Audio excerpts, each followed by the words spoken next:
Welcome back to Korean, step by step. In this lesson, we'll cover causatives. Causative expressions mean to make let someone do something. Use the suffixes I, hi, rai, gi, I, gi, gu, chu, or the pattern hada. A causative suffix attaches to the base verb.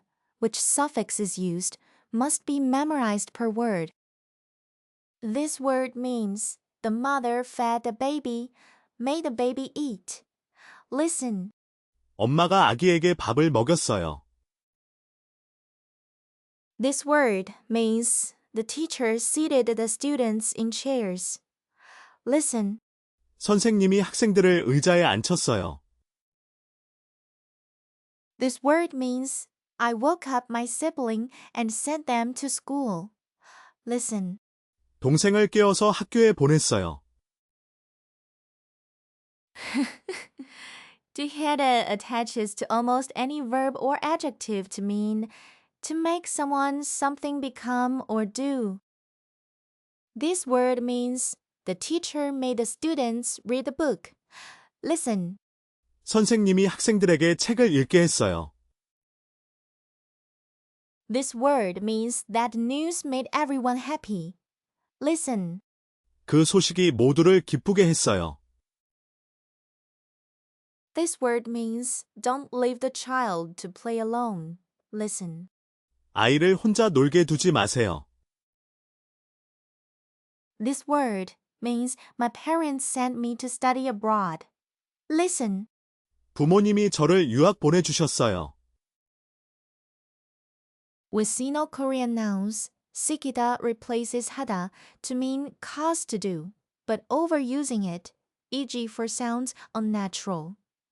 Avoid overuse.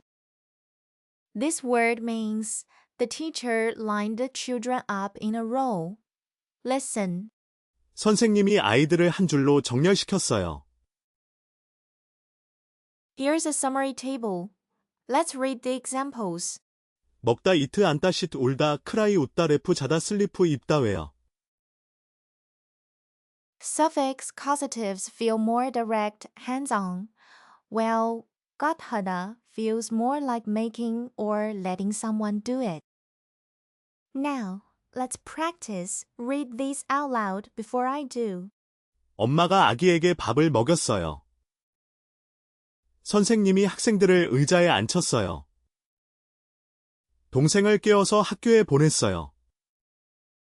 선생님이 학생들에게 책을 읽게 했어요. 그 소식이 모두를 기쁘게 했어요. Great job! Try them again on your own. Let's recap what we covered today. Suffix causatives. Causative with G hata.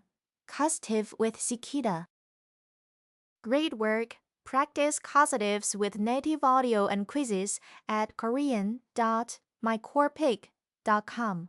If this helped, please like and subscribe, and I'll see you in the next lesson.